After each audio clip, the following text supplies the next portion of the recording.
Hello friends, जैसा कि आप सब लोग जानते हैं कि आज राजस्थान हाई कोर्ट के द्वारा आरपीएससी मेंस के एग्जामिनेशन जो आज के 2 दिन बाद होने वाला था उसके ऊपर रोक लगा दी और हाई कोर्ट ने आरपीएससी को निर्देश दिया कि सबसे पहले प्री का रिजल्ट दोबारा निकालिए, प्री का रिजल्ट दोबारा निकाल के फिर मुख्य परीक्षा का आयोजन कीजिए।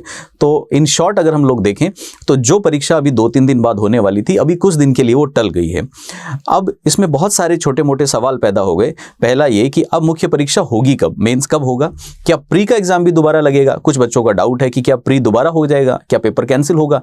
कुछ बच्चों का डाउट है कि जब मेंस का अब दोबारा पेपर होगा तो उसमें हमें टाइम कितना मिलेगा और आखिर ये हुआ क्यों। तो देखिए, वैसे आजकल सभी लोग सोशल मीडिया से जुड़े हुए हैं, आप सभी सारी जानकारी रखते होंगे, लेकिन फिर भी मैं मेरी तरफ से थोड़ी सी बात आपसे करना चाहता हूं। और इसके साथ साथ एक अहम मुद्दा है जिस पे बात करनी बहुत ज़रूरी है।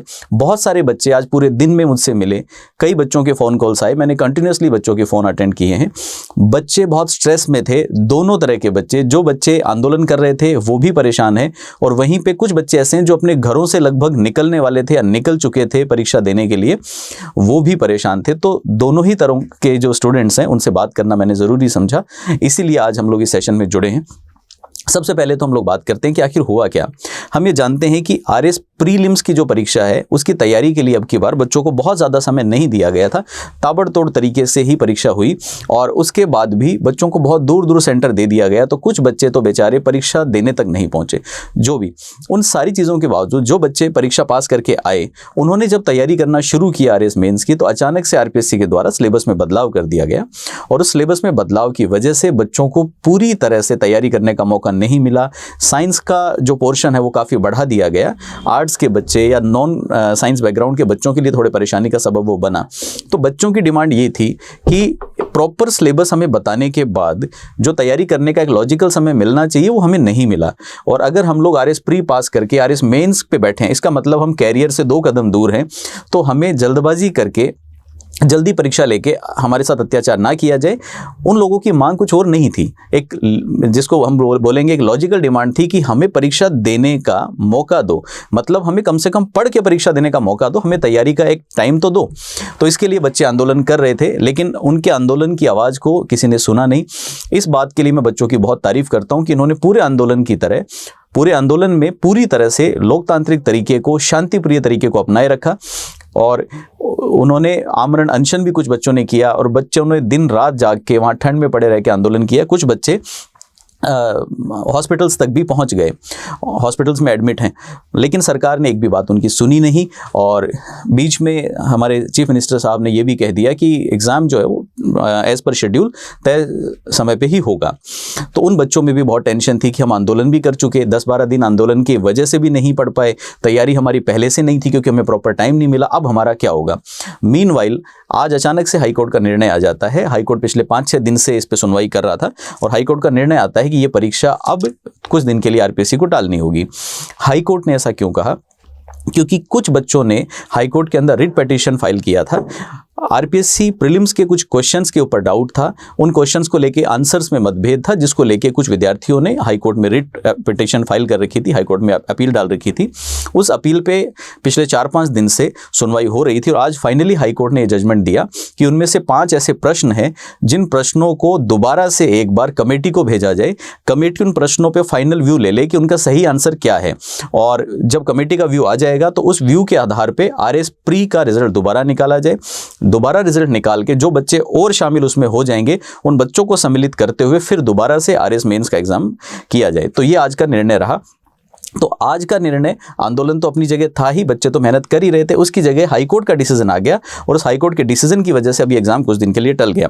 हालांकि अभी ऐसा सुनने में आ रहा है कि आरपीएससी के द्वारा इस निर्णय को, जो हाईकोर्ट का आज निर्णय आया, उसके अगेंस्ट हाईकोर्ट की डबल बेंच के अंदर दोबारा से पिटीशन फाइल की जा रही है, मतलब उसको चैलेंज करने के मूड में। लेकिन फिर भी कहीं ना कहीं नजर आता है कि अभी 2 दिन बाद जो एग्जाम होने वाला है वो तो शायद ही हो पाए। उसका कारण ये है कि अगर आरपीएससी उसको डबल बेंच में फाइल कर भी देता है तब भी निर्णय आने में थोड़ा सा समय लगेगा। ऐसा तो होगा नहीं कि हाथों हाथ 15 मिनट के अंदर डिसीजन आ गया। तो ये आने वाला एग्जाम कहीं ना कहीं टला हुआ नजर आता है। अब ये तो बात हुई कि एग्जाम का हुआ क्या। अब बात आती है कि दो तरह के विद्यार्थी यहाँ पे थे जो कंटिन्यूसली मिल रहे थे, कंटिन्यूसली बात कर रहे थे। कुछ वो बच्चे थे जो आंदोलन में बैठे थे, वो भी अपनी जगह पूरी तरह सही है और उनका भी लोकतंत्र है, लोकतंत्र में एक भी व्यक्ति अगर परेशान होता है तो उसकी बात सुनी जानी चाहिए, और खासकर वो बात अगर लॉजिकल हो, उस बात के पीछे तथ्य सही हो और उस बात को पेश करने का तरीका पूरी तरह से लोकतांत्रिक हो, तो उस बात को डेफिनेटली सुना जाना चाहिए। अन्याय 100 के साथ हो ऐसा जरूरी नहीं है, एक के साथ हुआ हुआ अन्याय भी अन्याय है। तो वो बच्चे भी अपनी जगह सही थे। और दूसरी तरफ कुछ ऐसे बच्चे थे जिनकी तैयारी थी पहले से, हो सकता है कि वो बहुत समय से पढ़ रहे थे, हो सकता है कि उन्होंने पहले भी आरएस का एग्जाम दिया, हो सकता है कि उनका पढ़ने का तरीका अलग था, हो सकता है कि वो साइंस बैकग्राउंड के रहे हों। तो कुछ वो बच्चे भी थे जो नहीं चाहते थे कि एग्जाम आगे जाए। अब जैसे ये हुआ तो ये होते ही अब दोनों तरह के बच्चे परेशानी में आ गए, क्योंकि जिन बच्चों ने आंदोलन किया उन बच्चों की पहले बेचारों की तैयारी हो नहीं पाई। तो अब उनके सामने क्वेश्चन है कि आने वाले समय में हम कैसे तैयारी करें। और जो बच्चे ऐसे हैं जिनकी तैयारी ठीक ठाक थी या जो चाहते थे कि भाई हमें यूपीएससी का पेपर देना है, कोई और पेपर देना है, आगे हमारे पास समय नहीं होगा, हमें तो यही पेपर दे देना था, काश हो जाता। मैं दोनों तरह के बच्चों से कहना चाहता हूं, किसी भी तरह की डीमोटिवेशन, किसी भी तरह का हतोत्साहन अपने ऊपर हावी ना होने दें, नेगेटिव थॉट से दूर रहें। हमेशा जो भी चीज़ लाइफ में होती है, मैं खुद इस बात को मान के चलता हूँ कि ज़िंदगी में बड़ी से बड़ी घटना हो जाए, जो होता है वो सब अच्छे के लिए होता है। आपकी लाइफ में आज के दिन ये जो नई घटना हुई है, दोनों तरह के बच्चों का कुछ ना कुछ फेवर इसमें लिखा है, आपके भविष्य में कुछ अच्छा लिखा है।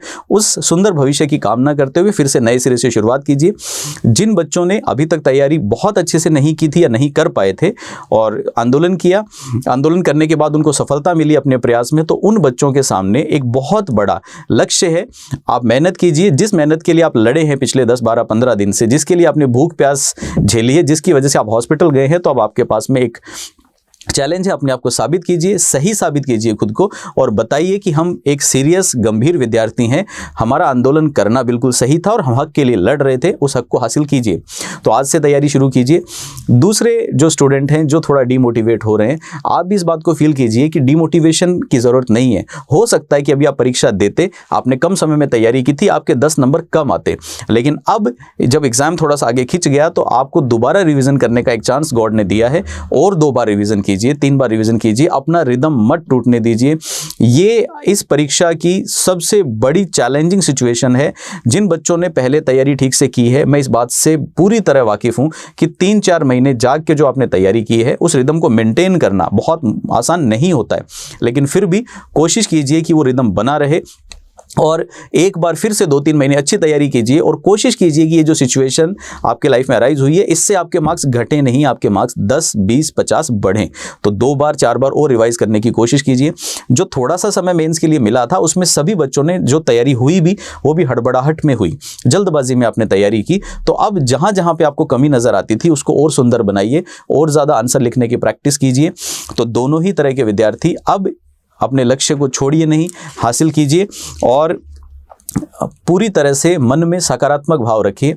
मैं स्पेसिफिकली आपको कहना चाहता हूं कि अब आपके पास समय है। जो छोटे सब्जेक्ट थे जो 20-20 नंबर में पूछे जाते हैं, उन सभी सब्जेक्ट में अब अपनी ग्रिप को बहुत स्ट्रॉन्ग कीजिए। उन सारे सब्जेक्ट को इतना मजबूत कर लीजिए कि वहां पे 2 भी नंबर आपके कटने की संभावना ना हो, और बाकी सब्जेक्ट्स को क्विकली जितना जल्दी हो सके रिविजन दीजिए। अपने करंट अफेयर को थोड़ा स्ट्रॉन्ग कीजिए, सो दैट जिन पेपर में करंट अफेयर का रोल है वहां आप अच्छा कर सकें, और ज़्यादा से ज़्यादा आंसर राइटिंग की प्रैक्टिस कीजिए। इन शॉर्ट मैं आपसे ये कहूँगा कि बिल्कुल भी अपने ऊपर किसी नकारात्मक भाव को हावी ना होने दें, तैयारी को मजबूती से करें, और अपने आंदोलन को सफल बनाया है तो उस आंदोलन से जो रिजल्ट आपको मिला, इसको यूज़ करके अपना अच्छा परिणाम भी हासिल कीजिए।